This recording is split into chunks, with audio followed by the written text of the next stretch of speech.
Você já parou para pensar que algo que você faz por costume, tão comum na nossa cultura, pode estar em guerra contra a vontade de Deus?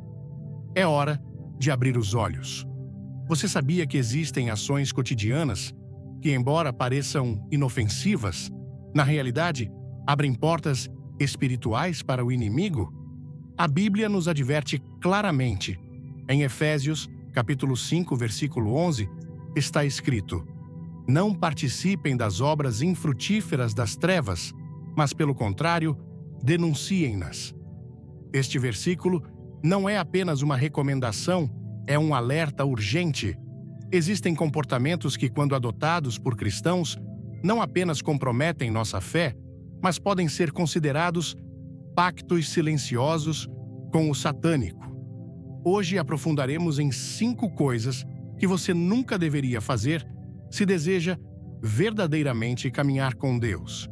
Mostraremos como identificá-las, por que são tão perigosas espiritualmente e como evitá-las com firmeza.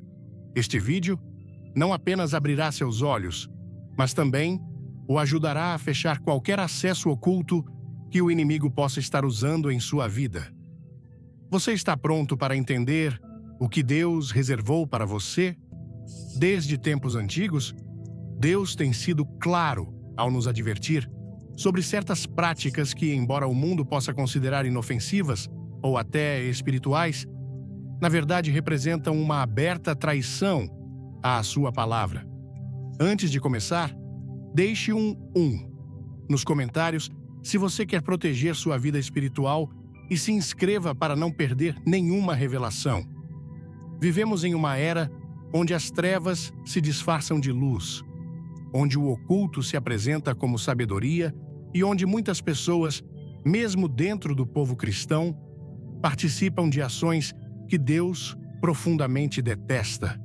O mais preocupante não é que o mundo faça isso, mas que muitos crentes o tolerem, o minimizem ou até o pratiquem, sem perceber as consequências espirituais que isso implica. Em Deuteronômio, capítulo 18, versículo 11, lemos uma advertência contundente: "Não se ache entre vocês quem faça passar pelo fogo seu filho ou sua filha, nem quem pratique adivinhação, ou prognosticador, ou agoureiro, ou feiticeiro, ou encantador, ou adivinho, ou mago, ou quem consulte os mortos, porque qualquer que faz essas coisas é abominação ao Senhor." Este trecho não deixa margem para interpretações. O que muitas vezes o mundo chama de alternativo ou cultural, Deus chama de abominação. A palavra abominação não é simplesmente uma falha, um erro ou um deslize. Na linguagem bíblica, representa algo detestável, repugnante, completamente oposto à santidade de Deus. Participar dessas práticas não é algo neutro, é abrir voluntariamente portas espirituais para forças que buscam destruir nossa fé, corromper nossa alma e nos afastar do propósito divino. Muitas vezes, essas portas se apresentam de forma sutil: uma limpeza para eliminar más energias, um banho com ervas para atrair boa sorte, um horóscopo lido por curiosidade, uma consulta com alguém que lê cartas ou interpreta sonhos. Talvez tenha sido uma corrente enviada por alguém de confiança ou um objeto pendurado em casa por tradição familiar. Porém, por trás de cada uma dessas ações, há uma intenção espiritual que contradiz diretamente a dependência que devemos ter do único Deus verdadeiro. Uma das táticas mais eficazes do inimigo é se disfarçar. Em 2 Coríntios, capítulo 11, versículo 14, Paulo adverte com clareza: "E não é de admirar, pois o próprio Satanás se disfarça de anjo de luz." Isso significa que ele nem sempre se apresentará de forma grotesca, repulsiva ou assustadora.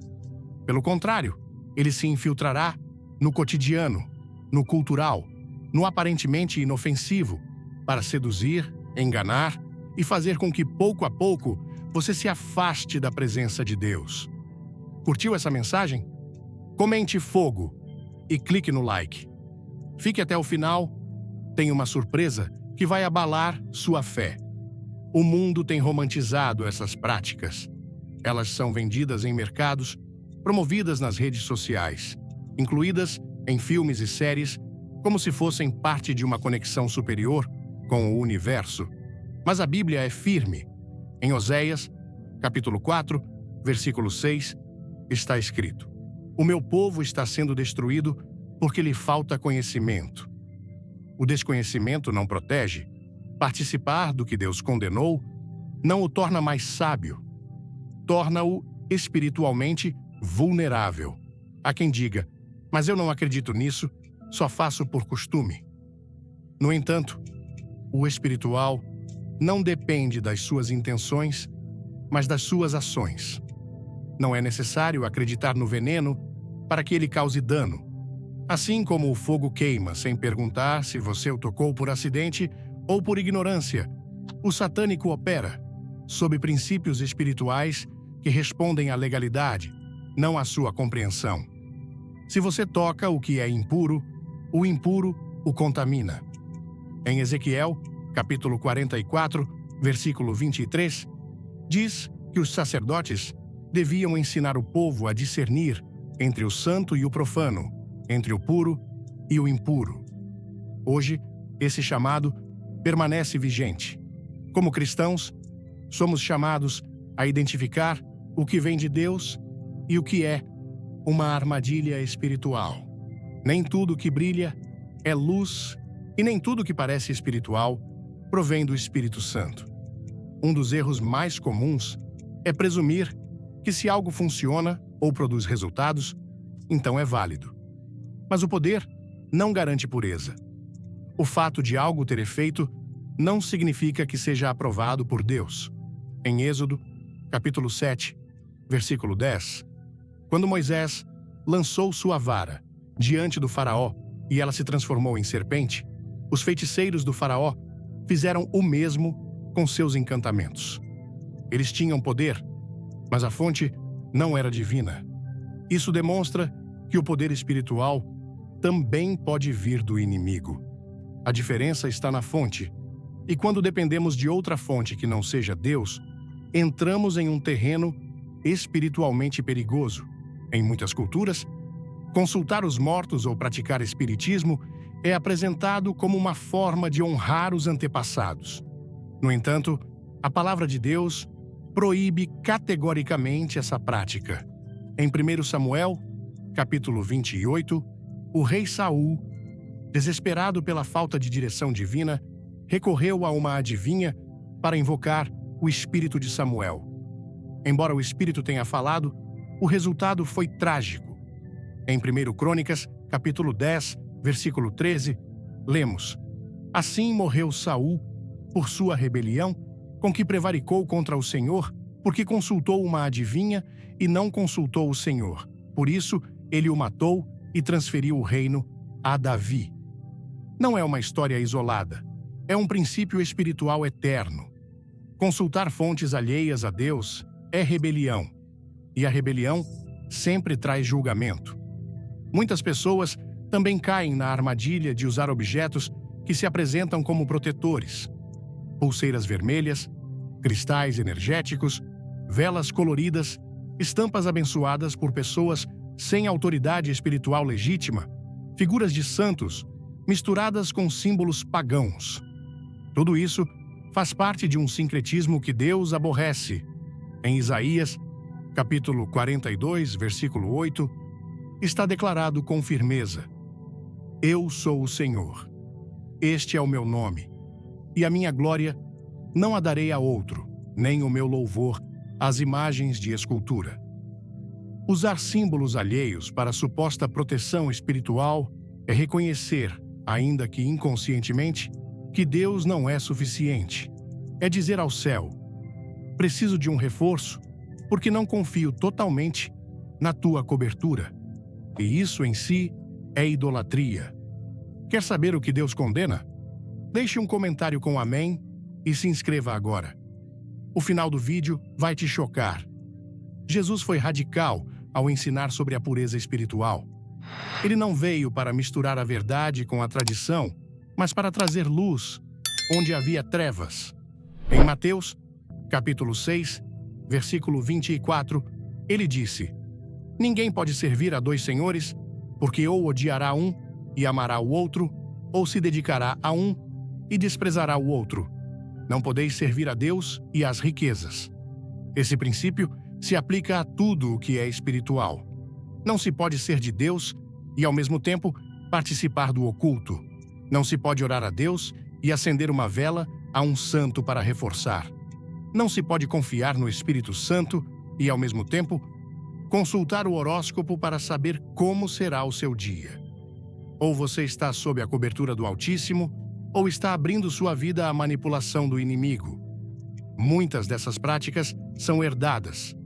Avós, mães ou amigos bem-intencionados ensinam costumes sem saber que estão transferindo cadeias espirituais. Mas, em Cristo, toda cadeia pode ser quebrada.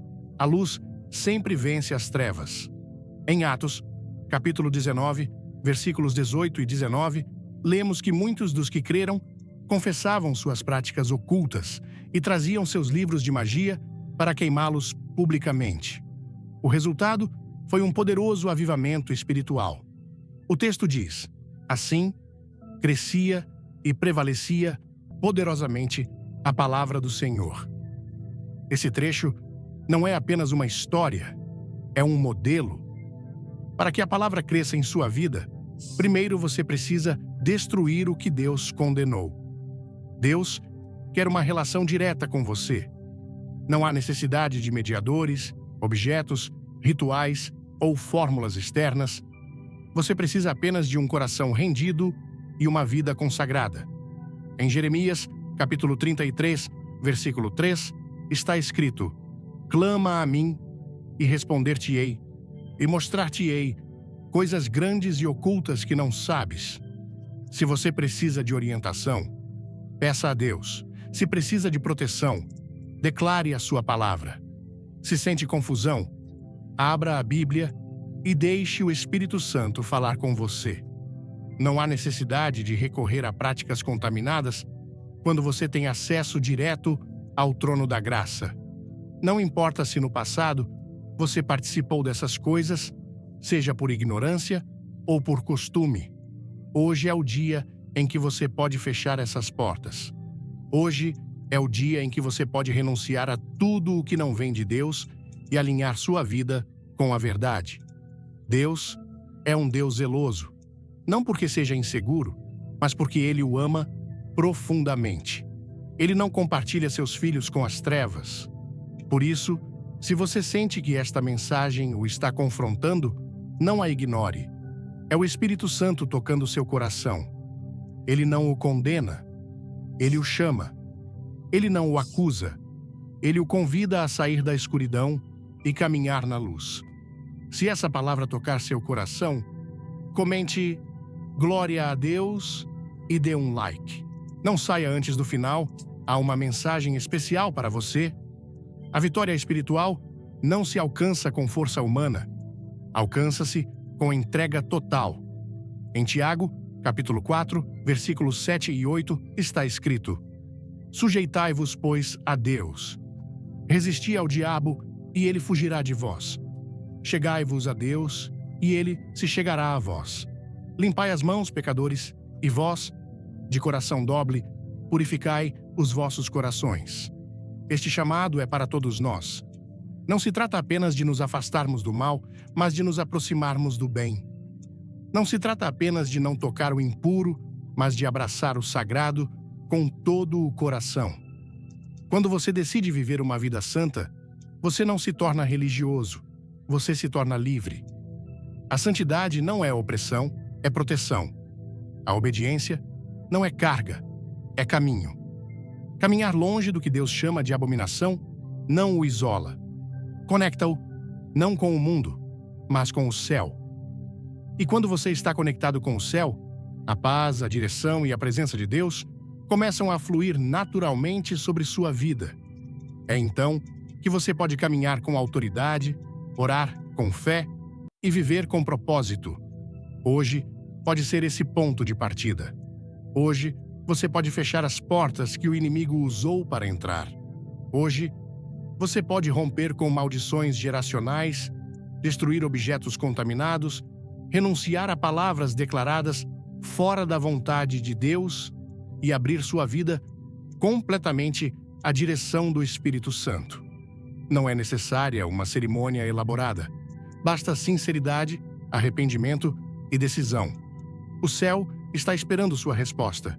E quando você dá esse passo, algo no mundo espiritual começa a se alinhar. Porque Deus honra aqueles que o honram. Quando você decide viver separado para Ele, sua cobertura se ativa, sua voz se torna clara e seu propósito se manifesta. Um dos enganos mais sofisticados do inimigo neste tempo é a redefinição do pecado. O que por séculos foi chamado de mal, agora é apresentado como progresso, liberdade ou até compaixão. A sociedade moderna mudou a linguagem para acomodar o pecado dentro de um marco de aceitação cultural. E o mais alarmante é que muitos cristãos começaram a adotar essa mentalidade. Mas Deus não muda. Sua palavra não se adapta ao pensamento do mundo. Em Isaías, capítulo 5, versículo 20, encontramos uma advertência contundente. Ai dos que ao mal chamam bem e ao bem mal, que fazem das trevas luz e da luz trevas, que põem o amargo por doce e o doce por amargo. Este versículo não é apenas um lamento, é uma denúncia profética do que estamos vendo hoje em todas as esferas da vida pública e privada. O perigo não está apenas no fato de o mundo aprovar isso, mas em que o povo de Deus se cale ou justifique. Quando o pecado é consentido, validado ou tolerado em nome do amor, da inclusão ou do respeito humano, abre-se uma brecha espiritual que permite que o impuro se instale dentro do acampamento. E, uma vez que essa brecha existe, a santidade se dilui, a verdade se distorce e a presença de Deus se afasta. No livro de Juízes, é narrada uma época em que cada um fazia o que lhe parecia bom. Em Juízes, capítulo 17, versículo 6, lemos: Naquele tempo, não havia rei em Israel. Cada um fazia o que parecia bem aos seus olhos. Essa não era uma sociedade livre, era uma sociedade desordenada, espiritualmente cega, guiada por sua própria opinião, em vez da verdade divina. Pronto para mudar sua vida espiritual? Escreva 1 nos comentários. Curta e se inscreva. O final do vídeo guarda uma revelação poderosa. Chamar liberdade à desobediência não é libertação, é escravidão disfarçada. O apóstolo Paulo, ciente dessa tendência humana, foi enfático ao escrever aos Gálatas. Em Gálatas, capítulo 5, versículo 13, ele diz: Porque vós, irmãos, fostes chamados à liberdade. Não useis, porém, da liberdade como pretexto para a carne, mas servi-vos uns aos outros pelo amor. A liberdade em Cristo não é libertinagem. Não é uma desculpa para pecar, mas uma capacidade redimida para viver conforme o Espírito. No entanto, muitas vozes hoje promovem a ideia de que viver como se deseja, sem rendição, sem obediência, sem limites morais claros, é sinal de maturidade espiritual. Nada está mais longe da verdade. A verdadeira maturidade espiritual se manifesta na obediência, na submissão voluntária à vontade de Deus, mesmo quando isso contradiz os desejos pessoais ou as normas culturais. Jesus foi direto ao abordar esse tema. Em João, capítulo 8, versículo 34, ele disse: em verdade vos digo que todo aquele que comete pecado é escravo do pecado. Esta declaração anula qualquer argumento moderno que busque justificar o pecado sob o disfarce da liberdade. O pecado não liberta, o pecado escraviza. Ele o faz de forma progressiva, silenciosa e destrutiva. Pode começar como uma escolha pessoal, mas termina sendo uma atadura espiritual. E quanto mais se normaliza, mais o coração se endurece. Em Hebreus, capítulo 3, versículo 13, somos exortados a nos exortarmos uns aos outros todos os dias, para que nenhum de nós se endureça pelo engano do pecado. Esse engano não consiste apenas em cometer o pecado, mas em justificá-lo, tolerá-lo e aceitá-lo como parte natural da vida cristã. Uma das estratégias mais perigosas do adversário é infiltrar o erro dentro de verdades parciais. Por isso, é comum ouvir frases como: Deus é amor, ele não julga ninguém, ou o importante é o coração, ou ainda, cada um tem sua verdade. Mas todas essas frases, embora soem gentis, negam a integridade da Escritura. Deus é amor, sim, mas também é fogo consumidor. Em Hebreus, capítulo 12, versículo 29, lemos: Porque o nosso Deus é fogo consumidor. Esse fogo não destrói quem caminha em obediência, mas consome tudo o que não foi purificado. O julgamento de Deus não é uma ameaça vazia, é uma realidade que atravessa toda a Bíblia e não se baseia em sentimentos humanos, mas em princípios eternos. Chamar pecado ao que Deus chama pecado não é intolerância, é fidelidade. Jesus nunca validou o pecado para alcançar os pecadores. Ele os amou sem desculpas, mas também lhes disse: vai e não peques mais. Em João, capítulo 8, versículo 11. O amor verdadeiro não aprova o que destrói. O amor bíblico confronta, corrige e transforma. Por isso, a mensagem do Evangelho sempre foi radical. Arrependei-vos, porque o reino dos céus está próximo. O arrependimento implica reconhecer o pecado como tal, sem racionalizações, sem justificativas, sem disfarces. É uma volta total à verdade, uma ruptura com o passado, um ato de humildade que permite que a graça de Deus opere. Em 2 Timóteo, capítulo 4, versículos 3 e 4, Paulo advertiu: porque virá o tempo em que não suportarão a sã doutrina. Pelo contrário, sentindo coceira nos ouvidos, segundo os seus próprios desejos, amontoarão para si mestres e apartarão os ouvidos da verdade, voltando-se para as fábulas. Esse tempo não é uma possibilidade futura, é uma realidade presente. As fábulas se disfarçam de revelações modernas, de movimentos progressistas, de novas formas de interpretar a Bíblia. Mas nenhuma interpretação que contradiga o caráter de Deus pode vir do Espírito Santo. Ele é o mesmo, ontem, hoje e para sempre. Sua palavra é firme, eterna e não está sujeita a modas ou mudanças culturais. Em Isaías, capítulo 40, versículo 8, está escrito: seca-se a erva e murcha a flor, mas a palavra do nosso Deus permanece para sempre. Quando o pecado é tolerado, não apenas contamina quem o comete, mas também quem o permite. Em Romanos, capítulo 1, Paulo descreve a degeneração espiritual de uma sociedade que rejeitou a Deus. O processo não começou com atos visíveis de maldade, mas com um coração que deixou de glorificar a Deus como Deus. Em Romanos, capítulo 1, versículo 32, ele conclui dizendo: os quais, conhecendo o juízo de Deus, que são dignos de morte, os que tais coisas praticam, não somente as fazem, mas também se comprazem com os que as praticam. Essa complacência passiva, essa cumplicidade silenciosa, é igualmente condenável. Não basta evitar praticar o pecado. Se ele é aplaudido, celebrado ou justificado, está-se participando do mesmo julgamento. A Igreja foi chamada a ser sal e luz. O sal impede a corrupção. A luz expõe o oculto. Em Mateus, capítulo 5, versículos 13 e 14, Jesus diz: vós sois o sal da terra, vós sois a luz do mundo. Esse chamado não é decorativo, é funcional. Um cristão que não denuncia o pecado com sua vida, com seu exemplo e com seu testemunho, não está cumprindo seu propósito. Não se trata de apontar com orgulho, mas de viver com clareza. Não se trata de julgar com arrogância, mas de exortar com autoridade. Aceitar o pecado não é um ato de amor, é uma traição ao Evangelho, e quem pretende agradar a todos acabará desagradando a Deus.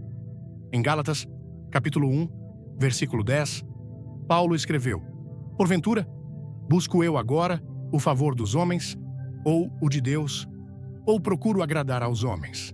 Se ainda estivesse agradando aos homens, não seria servo de Cristo. Esta declaração corta pela raiz qualquer tentativa de suavizar a verdade para ser mais aceitável.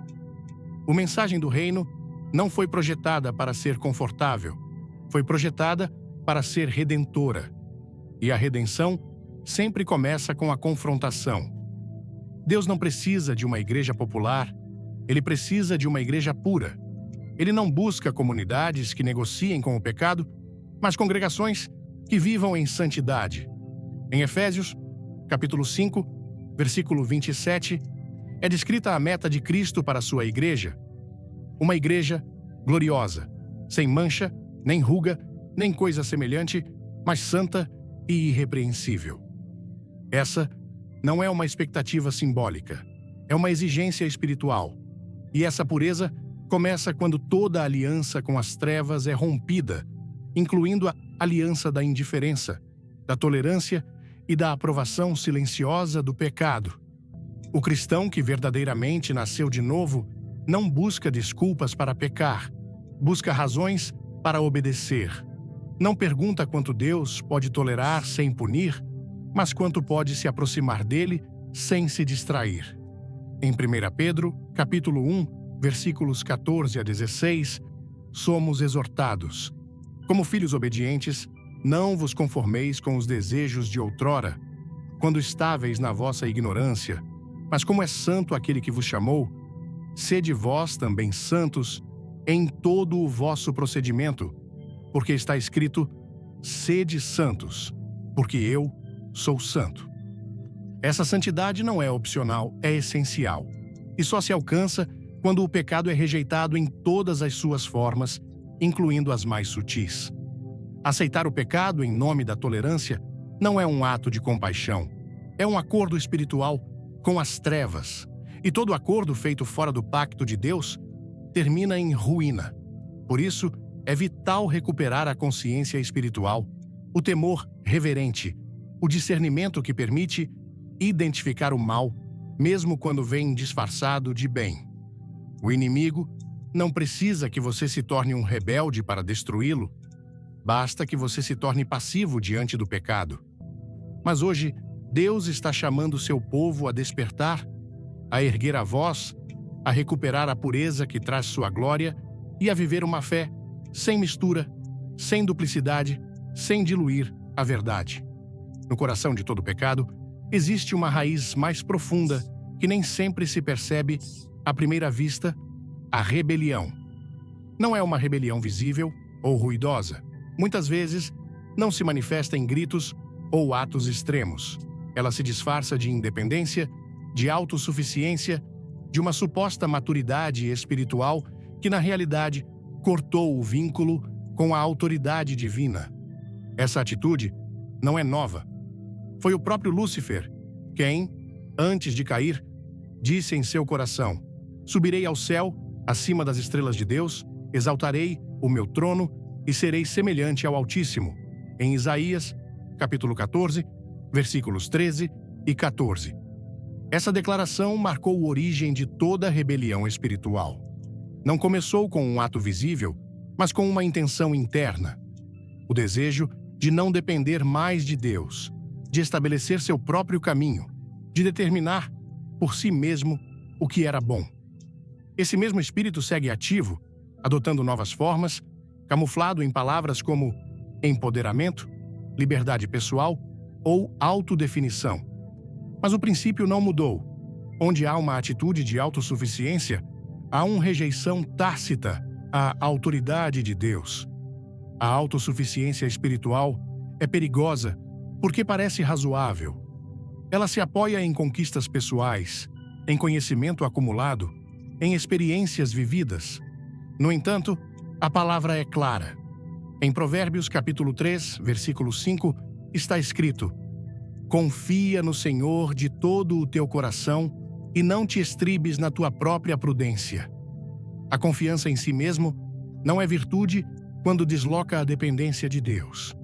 Quando o coração se exalta, a queda é inevitável.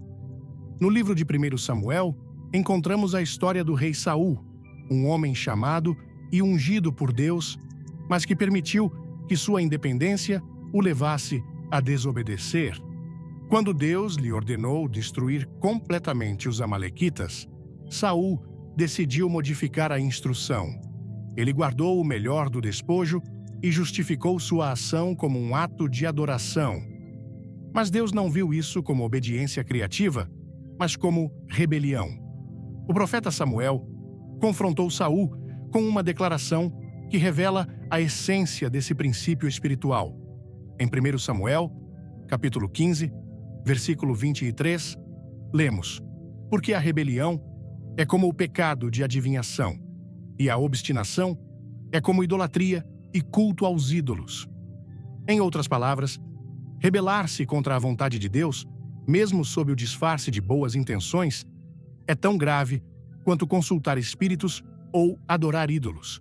A rebelião nunca é inocente, é sempre uma expressão de orgulho.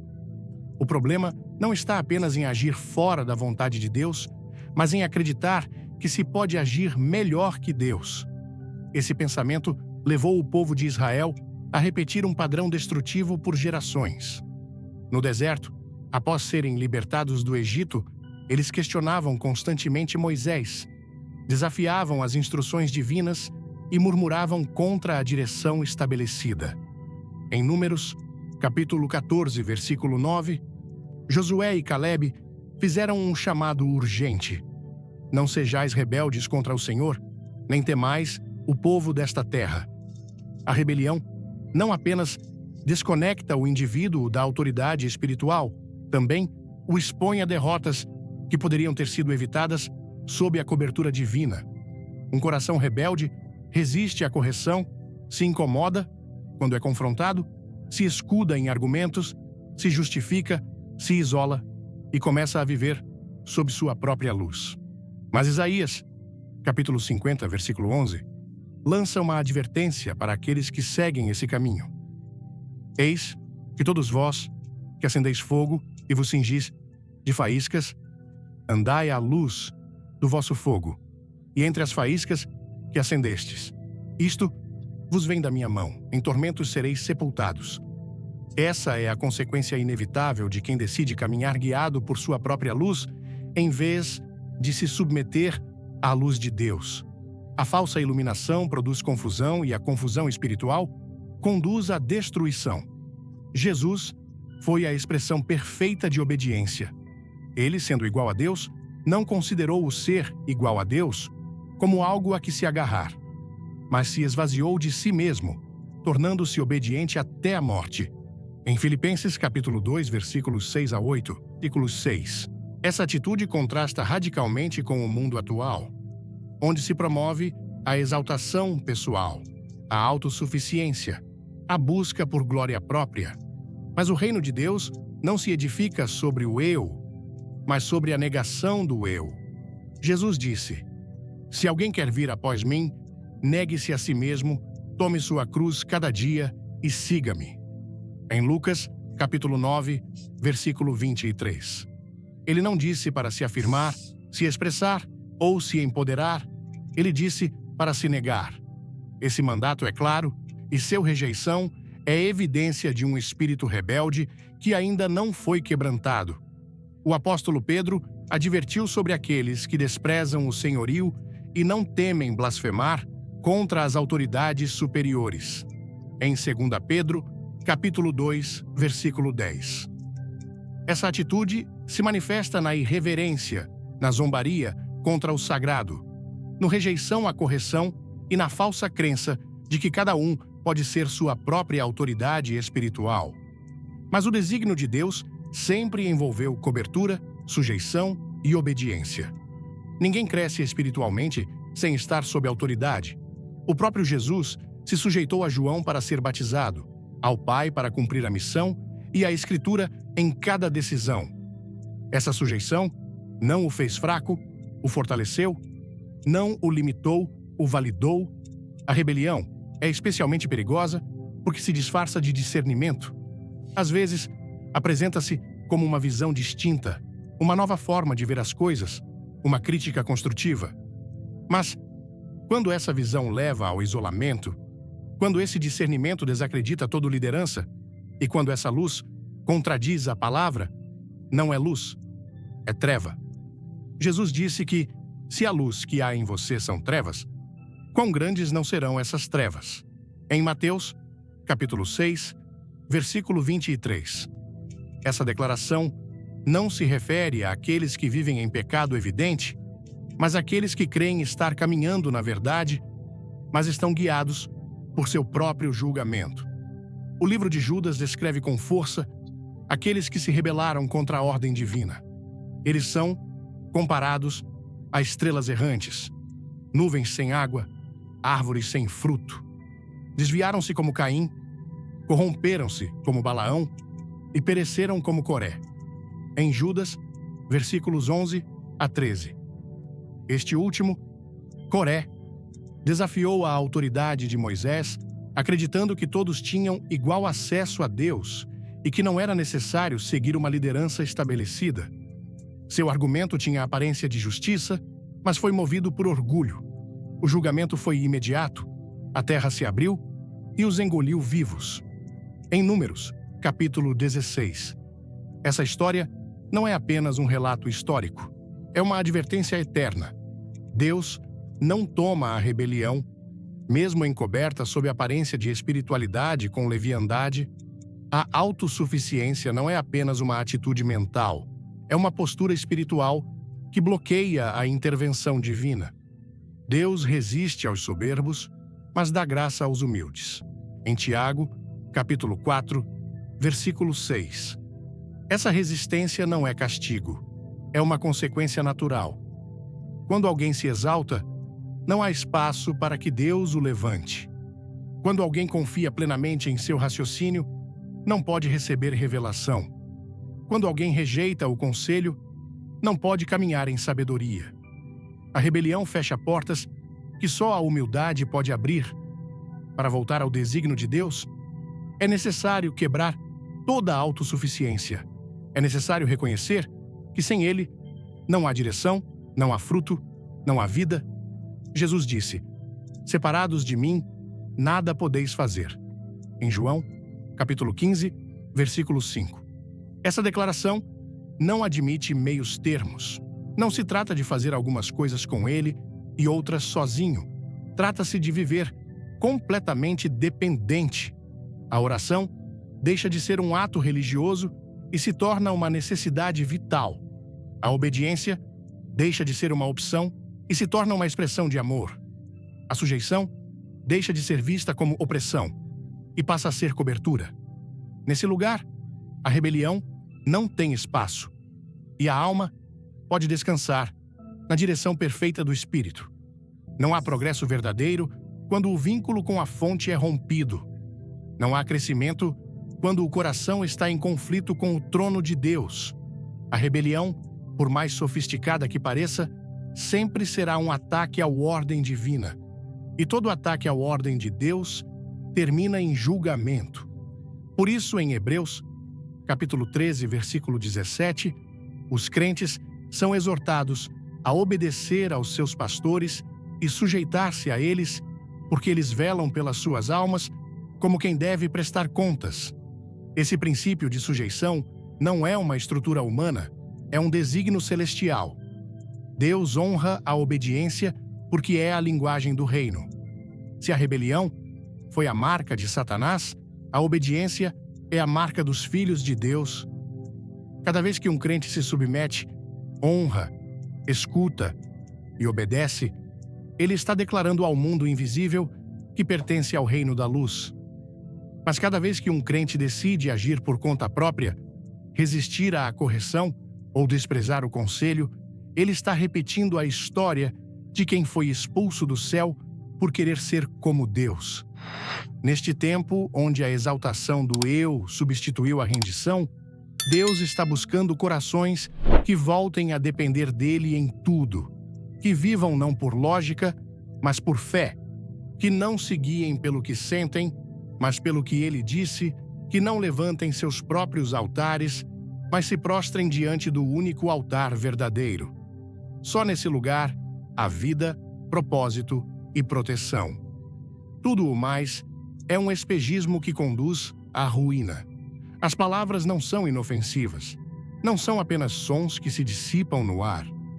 No mundo espiritual, cada palavra pronunciada revela um coração, constrói uma atmosfera, estabelece uma direção. E quando essas palavras se dirigem contra o sagrado, contra o que Deus consagrou como santo, o peso que elas carregam é maior do que muitos imaginam. As Escrituras não silenciam esse tema, elas o elevam à categoria de julgamento. Jesus declarou com severidade: Eu, porém, vos digo que de toda palavra ociosa que os homens falarem, dela darão conta no dia do julgamento. Porque por tuas palavras serás justificado, e por tuas palavras serás condenado. Em Mateus, capítulo 12, versículos 36 e 37. Essa afirmação não admite leviandade, não permite evasão. Cada vez que a língua se levanta contra o santo, cada vez que se profana com zombaria, leviandade ou desprezo, o que Deus estabeleceu como sagrado, ativa-se um princípio espiritual de julgamento e consequência. Desde o princípio, Deus separou certas coisas como exclusivas para Ele: lugares, objetos, ofertas, tempos, palavras, pessoas. O sagrado não é uma invenção humana, nem um construto religioso. É uma categoria divina que implica consagração, reverência, cuidado, honra. O que Deus chama de santo deve ser tratado com temor. No entanto, vivemos em uma geração que perdeu esse sentido. O santo é trivializado, o espiritual é ridicularizado, o profundo é banalizado. O nome de Deus é usado como interjeição, as Escrituras como referência cultural, a adoração como espetáculo. Uma linha perigosa foi cruzada, porque quando se fala mal do sagrado, não se está apenas opinando, está se desonrando o autor da santidade. Em Levítico, capítulo 10, é narrado um episódio que deveria estremecer o coração de todo crente. Nadab e Abiú, filhos de Arão, ofereceram fogo estranho diante do Senhor, o que ele não lhes havia ordenado. A reação divina foi imediata. E saiu fogo de diante do Senhor e os consumiu, e morreram perante o Senhor. Em Levítico, capítulo 10, versículo 2. Não foi uma falha de intenção, foi uma irreverência ao protocolo divino. A resposta de Moisés a Arão foi clara. Isto é o que o Senhor falou, dizendo: Nos que se aproximam de mim, me santificarei, e perante todo o povo serei glorificado. Versículo 3. O mensagem carrega autoridade. Deus não compartilha sua santidade com o desordem, nem com a leviandade humana. O sagrado não pode ser manipulado, usado como plataforma de exibição ou reduzido a algo trivial. E quando isso acontece, há consequências reais. O nome de Deus não é um termo qualquer. Em Êxodo, capítulo 20, versículo 7, está escrito: Não tomarás o nome do Senhor, teu Deus, em vão, porque o Senhor não terá por inocente o que tomar o seu nome em vão. Esse mandamento não se refere apenas ao uso do nome divino como grosseria, mas a toda forma de uso superficial, manipulador, vazio ou desrespeitoso. Inclui orações feitas sem fé, declarações vazias em nome de Deus, frases que tentam usar o poder do nome santo para fins pessoais ou egoístas. Falar mal do sagrado não é apenas zombar, é também usar a linguagem do santo com corações impuros e motivações contaminadas. Nos dias do profeta Elias, o povo de Israel estava dividido entre a adoração ao Senhor e a idolatria, promovida pelos profetas de Baal. Elias confrontou essa ambiguidade com uma única frase: Até quando claudicareis entre dois pensamentos? Se o Senhor é Deus, segui-o. Se Baal, segui-o. Em 1 Reis, capítulo 18, versículo 21, o povo havia começado a falar de Deus sem viver para ele. Deixou de honrá-lo como o único, suas palavras estavam divididas, suas expressões contaminadas, sua adoração adulterada. Quando o altar é compartilhado com outros deuses, as palavras deixam de ser louvor e se tornam blasfêmia, porque o sagrado não se mistura, não se rebaixa, não se dilui. Falar mal do sagrado também ocorre quando se desacredita aqueles que foram chamados, separados e estabelecidos por Deus. Em Números, capítulo 12, Miriam e Arão falaram contra Moisés por causa de sua esposa. Mas o texto revela que o verdadeiro motivo era mais profundo. Porventura, falou o Senhor somente por Moisés. Não falou também por nós? Em Números, capítulo 12, versículo 2. O problema não era o casamento, mas a posição espiritual de Moisés. Ao falar contra o servo de Deus, falaram contra a autoridade que Deus havia estabelecido. A consequência foi imediata. Miriam foi ferida com lepra. E o Senhor respondeu: Por que, pois, não temestes falar contra o meu servo Moisés? Versículo 8. Esse trecho não é uma defesa de pessoas. É uma defesa do ordem sagrado. Quando se fala levianamente contra o que Deus estabeleceu como santo, o julgamento se ativa. O profeta Isaías teve uma visão que transformou sua vida. Ele viu o Senhor sentado em um trono alto e sublime, e os serafins clamavam: Santo, Santo, Santo é o Senhor dos exércitos, toda a terra está cheia da sua glória. Em Isaías, capítulo 6, versículo 3. Diante dessa visão, Isaías não gritou, não celebrou, não declarou, mas caiu quebrantado. Ai de mim, que estou perdido, porque sou homem de lábios impuros, e habitam entre um povo de impuros lábios, e os meus olhos viram o Rei, o Senhor dos exércitos. Versículo 5. Foi sua boca que ele reconheceu como impura, porque a boca não pode mentir sobre o coração. A primeira coisa que Deus purifica, quando alguém entra em contato com sua glória, é a língua. O sagrado exige lábios limpos, corações alinhados, palavras que edifiquem. Jesus advertiu os fariseus sobre um pecado que não seria perdoado: a blasfêmia contra o Espírito Santo. Em Mateus, capítulo 12, versículo 31, ele disse: Por isso vos digo, todo pecado e blasfêmia serão perdoados aos homens, mas a blasfêmia contra o Espírito não lhes será perdoada. Esse tipo de pecado não consiste apenas em dizer uma frase irreverente.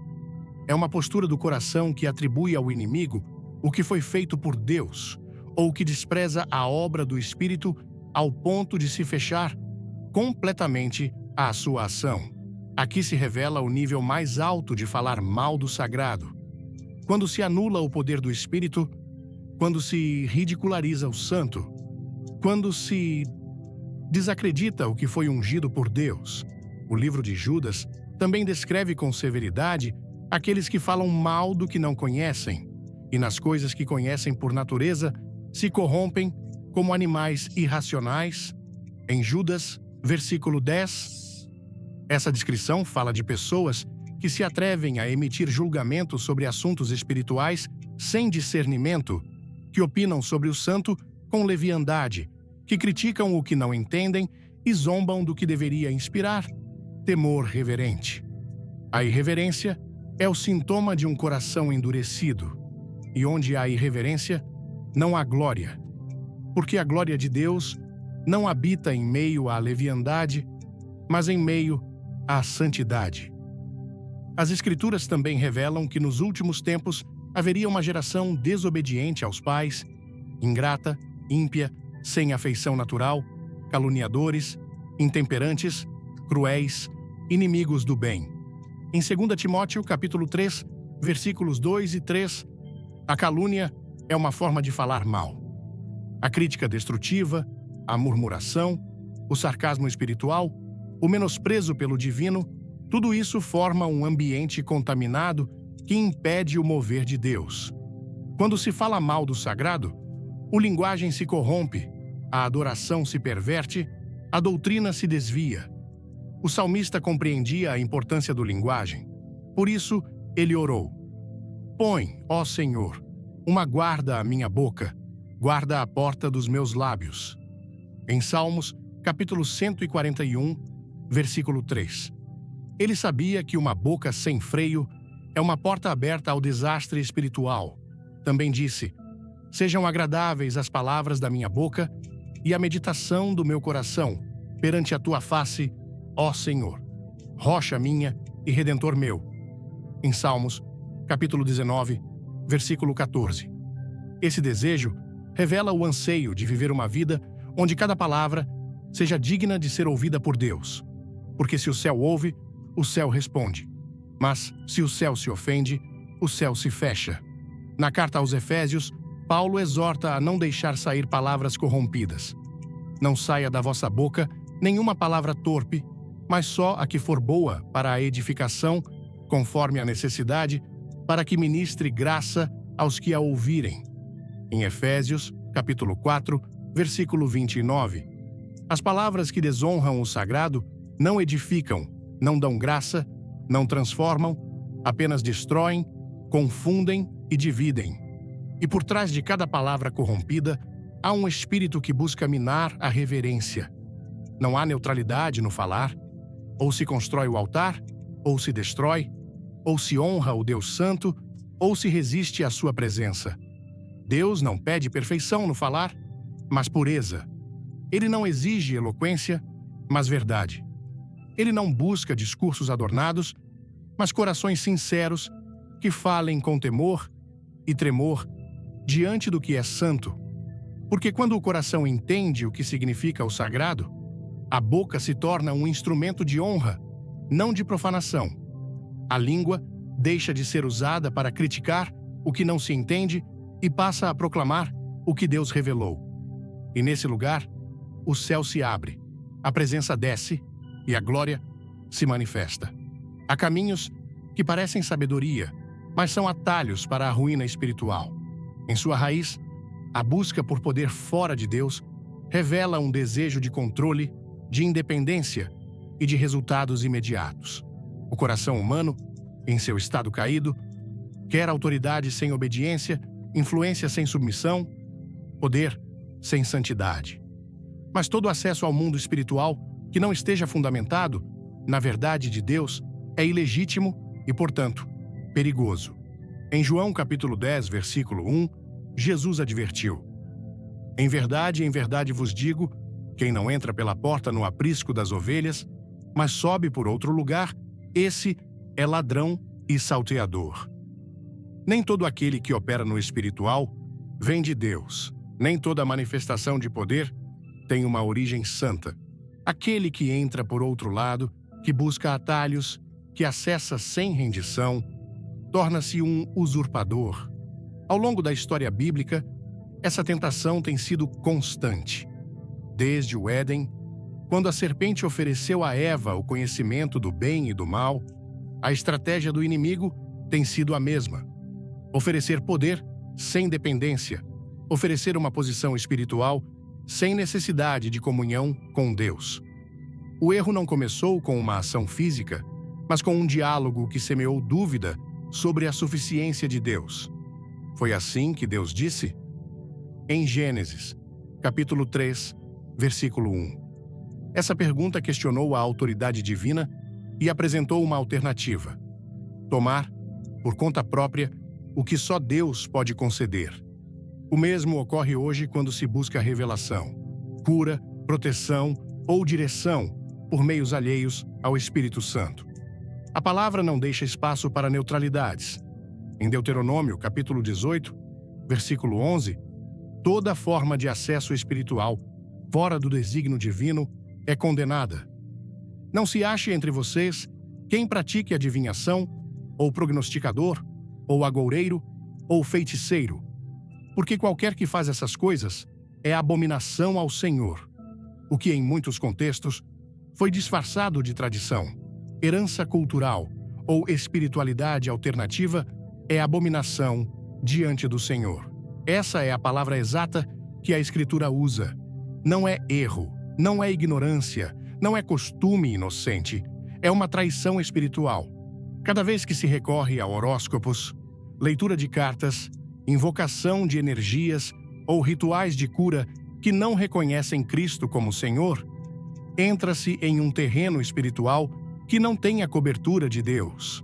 A busca por poder fora de Deus também se manifesta no uso de palavras que parecem cristãs, mas estão desprovidas de sua essência.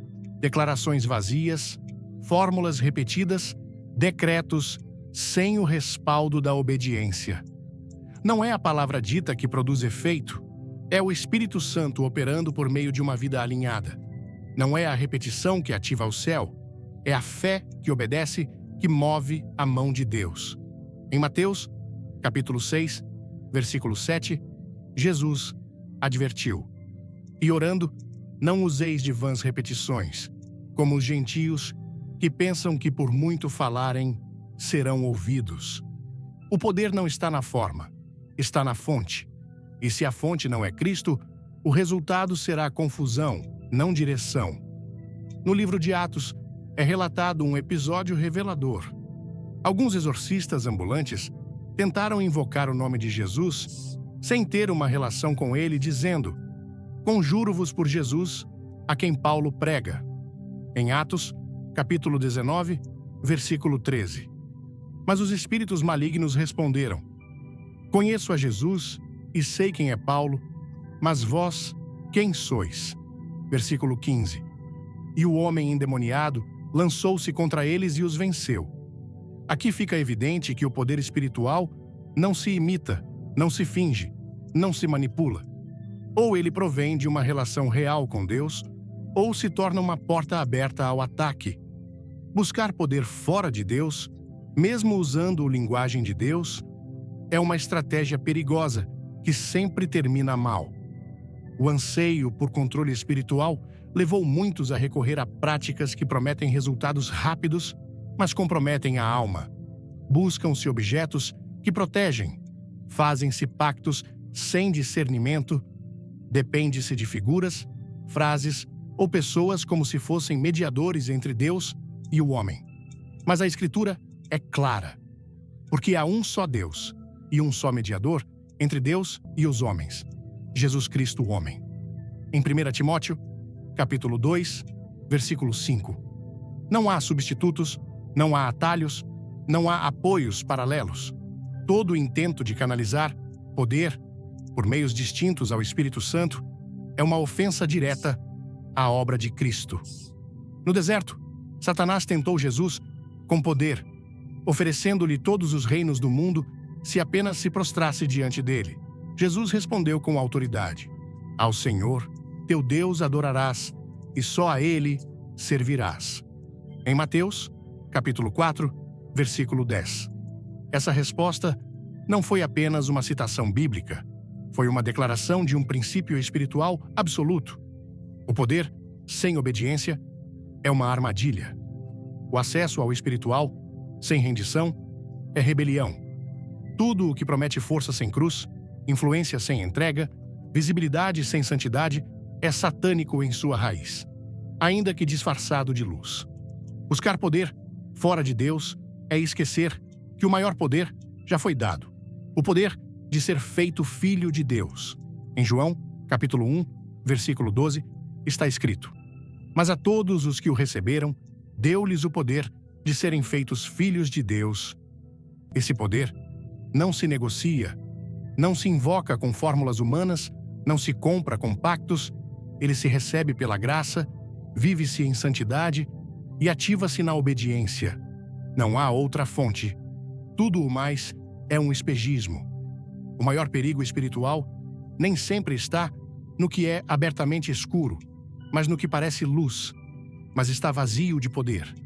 Uma vida cristã baseada em aparências, sustentada por rotinas religiosas, mas desconectada de uma transformação verdadeira, é uma armadilha mais sutil e mais mortal que o pecado evidente.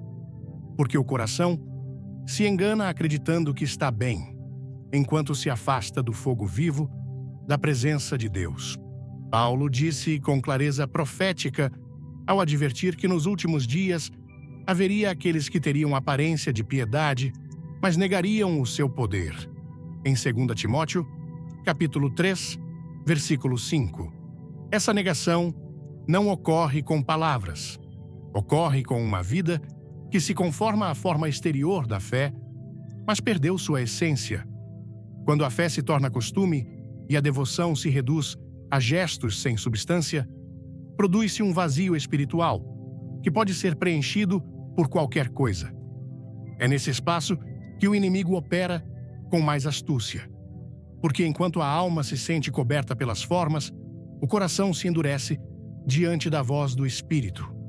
As palavras soam corretas, mas carecem de autoridade. As orações são repetidas, mas não comovem o céu. O linguagem continua cristão, mas a vida carece de poder porque não há comunhão. O altar pode estar limpo, mas, se não há fogo, não há glória. Jesus confrontou essa hipocrisia espiritual com força. Aos fariseus, que cuidavam de cada letra da lei, mas não amavam a verdade, ele disse: "Este povo me honra com os lábios, mas o seu coração está longe de mim." Em Mateus, capítulo 15, versículo 8. A piedade sem poder é uma mentira refinada. É uma máscara que pretende esconder a falta de entrega. É uma forma de religião que substituiu a paixão por princípios, a obediência por conhecimento, a transformação por informação. Mas o reino de Deus não consiste em palavras, mas em poder. Paulo o disse em 1 Coríntios, capítulo 4, versículo 20, despojando toda a forma vazia de sua pretensa autoridade. Não se trata de saber falar de Deus, trata-se de viver sob o seu governo. Cair nessa condição não é algo repentino, é um processo gradual. Começa quando se deixa de buscar a Deus por quem Ele é, e se começa a buscá-lo pelo que Ele pode dar. Continua quando se substitui o secreto com Ele pela atividade externa. Prossegue quando se normaliza uma vida sem convicção, sem arrependimento, sem paixão pela santidade, e se estabelece quando se prefere a aprovação dos homens à quebra diante do Senhor. A aparência de piedade se torna uma fachada, uma linguagem, um sistema. Mas, por trás de tudo isso, não há vida. Apenas um eco oco incapaz de afetar o mundo espiritual. Em Apocalipse, capítulo 3, versículo 1, Jesus fala à igreja de Sardes e diz: "Tens nome de que vives e estás morto." Essa sentença é dirigida não aos ímpios, mas a uma igreja que mantinha seu nome, sua estrutura, seu reconhecimento, mas havia perdido sua essência. Ela havia deixado de viver no espírito e agora caminhava segundo sua reputação. Jesus não repreende pela falta de atividade, mas pela falta de realidade. Porque é possível ter obras, mas estar desconectado da fonte. É possível ter visibilidade, mas estar morto por dentro. É possível parecer piedoso, mas ter perdido a comunhão que dá vida. Em Isaías, capítulo 1, o Senhor confronta o povo por seus sacrifícios, suas festas solenes e sua adoração. "Não me tragais mais vãs oblações, o incenso é-me abominação. Quando estendeis as vossas mãos, escondo de vós os meus olhos." Versículos 13 a 15. Não lhes faltava atividade religiosa, faltava-lhes integridade espiritual. Não lhes faltavam atos de culto, faltava-lhes justiça, humildade, obediência. O culto havia se tornado um mecanismo, um refúgio para acalmar a consciência. Mas não há poder onde não há sinceridade. Não há manifestação divina onde não há entrega total. A piedade verdadeira não é estética, é substância. Não é falar corretamente, é viver crucificado. Não é frequentar lugares santos, é levar uma vida santa. Não é levantar as mãos, é levantar o coração. O poder de Deus não flui em estruturas vazias, flui em corações rendidos. Não desce por protocolo, desce por fome, e quando não há fome, a religião se torna rotina. Mas o fogo de Deus nunca desceu sobre o comum. Sempre desceu sobre o consagrado. A aparência não atrai Deus. A verdade, sim. Jesus ensinou que a árvore se conhece pelo seu fruto, não pela sua aparência, não pelas suas folhas, mas pelo que produz.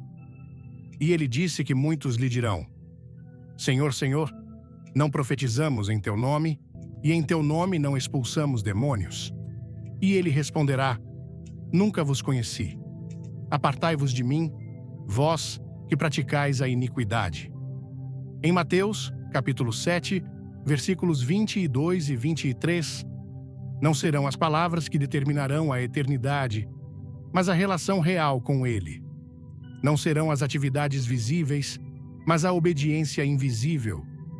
Não será o que os homens viram, mas o que Deus conheceu no íntimo do coração.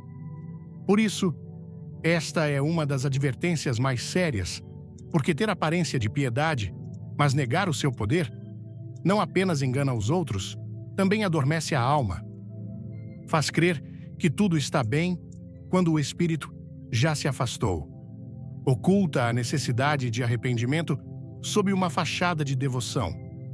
E quando já não se sente convicção, quando o pecado não fere mais, quando a presença não é mais buscada, quando a palavra não confronta mais, então o coração foi endurecido. Mas Deus continua buscando adoradores em espírito e em verdade. Assistir ao vídeo As 5 coisas que nenhum cristão deve fazer é satânico. Foi como acender uma luz em um quarto escuro que eu nem sabia que estava habitando. A mensagem, inspirada na clareza e na urgência espiritual de Billy Graham, tocou o meu coração de uma maneira que ressoa profundamente com a nossa cultura brasileira, vibrante, emocional e profundamente conectada à fé. No Brasil, somos um povo que ama celebrações, tradições e histórias de família, mas muitas vezes, sem perceber, carregamos práticas que, embora pareçam inofensivas, podem nos afastar da vontade de Deus. Este vídeo me fez refletir sobre como, em nossa busca por proteção, prosperidade ou até mesmo curiosidade, podemos abrir portas espirituais para o inimigo, sem sequer notar o perigo. A Bíblia, em Efésios, capítulo 5, versículo 11, nos exorta a não participar das obras das trevas, mas a denunciá-las. E essa advertência ecoou em mim como um chamado para vigiar minhas ações diárias. O que mais me impactou foi a revelação de que o inimigo não precisa nos convencer a abandonar completamente a fé. Ele apenas nos seduz com o que parece inofensivo. No Brasil, onde amamos nossas feiras, benzimentos e costumes herdados, é fácil cair na armadilha de práticas como consultar horóscopos, acender velas para santos ou usar amuletos por proteção. O vídeo deixou claro que essas ações, por mais comuns que sejam em nossa cultura, são abominações aos olhos de Deus, conforme Deuteronômio, capítulo 18, versículo 11. Essa verdade me confrontou porque cresci vendo algumas dessas práticas como parte da nossa identidade brasileira, algo que todo mundo faz. Mas agora entendo que o que parece cultural pode ser uma armadilha espiritual. E isso mudou minha perspectiva sobre como devo viver minha fé. Uma das lições mais poderosas que tirei é a importância do discernimento espiritual. No Brasil, onde a espiritualidade está em cada esquina, seja nas festas de São João, nos terreiros ou nas igrejas lotadas, precisamos aprender a distinguir o que vem de Deus do que vem do inimigo. O vídeo cita 2 Coríntios, capítulo 11, versículo 14, onde Paulo alerta que Satanás se disfarça de anjo de luz. Isso me fez perceber que nem tudo que brilha é divino, e nem tudo que parece espiritual é puro. Como brasileiros, somos movidos por paixão e emoção, mas precisamos direcionar essa paixão para uma busca autêntica por Deus, sem misturas ou sincretismos. Aprendi que, para proteger minha vida espiritual, devo depender exclusivamente da Palavra de Deus e do Espírito Santo, sem recorrer a atalhos ou práticas que, embora populares, desonram o Senhor. Outro ponto que me marcou foi a ideia de que a rebelião, mesmo sutil, é tão grave quanto a idolatria. Em 1 Samuel, capítulo 15, versículo 23, lemos que a rebelião é como o pecado de adivinhação. No Brasil, onde muitas vezes justificamos nossas ações com frases como "foi sem querer" ou "é só tradição", essa mensagem me desafiou a examinar meu coração. Será que estou obedecendo a Deus plenamente? Ou estou escolhendo o que me parece mais conveniente? A história de Saul, que achou que podia adaptar a vontade de Deus às suas próprias ideias, me fez refletir sobre a necessidade de uma obediência total, sem justificativas. No nosso dia a dia, isso significa dizer não a práticas que, mesmo enraizadas na nossa cultura, não têm base na Bíblia, como consultar cartomantes ou confiar em objetos para proteção. A lição prática que aplicarei na minha vida é a vigilância espiritual. No Brasil, onde a mistura de crenças é tão comum, decidi fazer um inventário espiritual da minha casa, das minhas conversas e até das minhas redes sociais. Vou renunciar a qualquer prática ou objeto que não glorifique a Deus, como amuletos ou correntes de WhatsApp que prometem bênçãos rápidas. Em vez disso, quero fortalecer minha comunhão com Deus através da oração, da leitura da Bíblia e da busca por uma vida santa. Jeremias, capítulo 33, versículo 3, me inspirou profundamente. Clama a mim e responder-te-ei. Esse versículo me lembrou que, como brasileiro, posso expressar minha fé com fervor, mas essa paixão precisa estar alinhada com a verdade divina, não com costumes que diluem minha relação com Deus. Além disso, o vídeo me ensinou que a santidade não é uma prisão, mas uma proteção.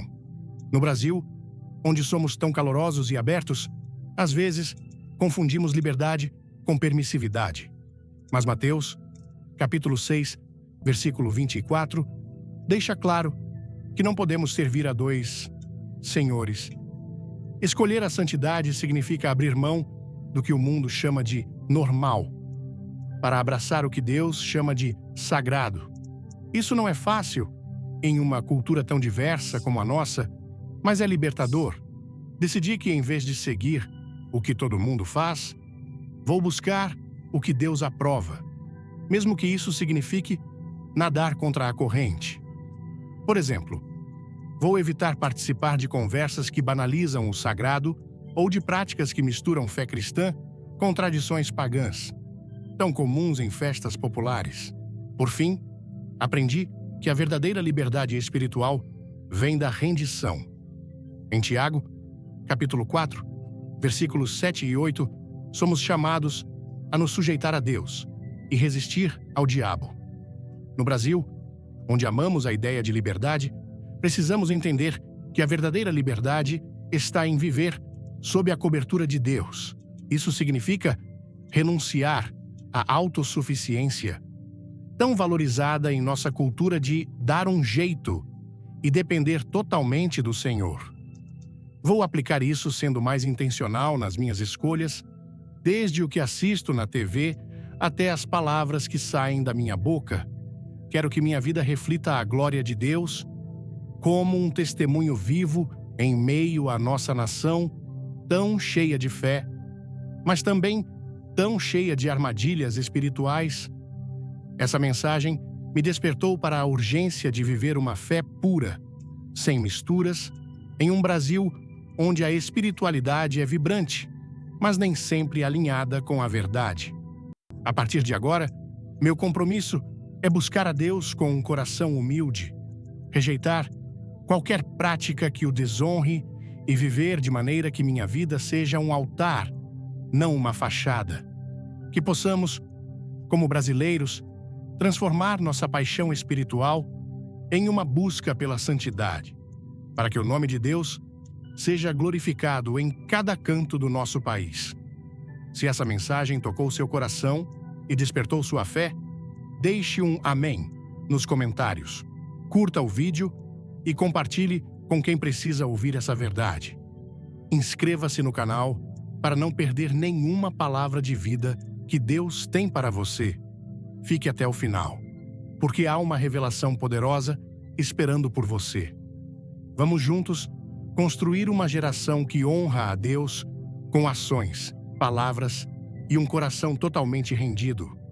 Comente, compartilhe e venha fazer parte dessa transformação espiritual.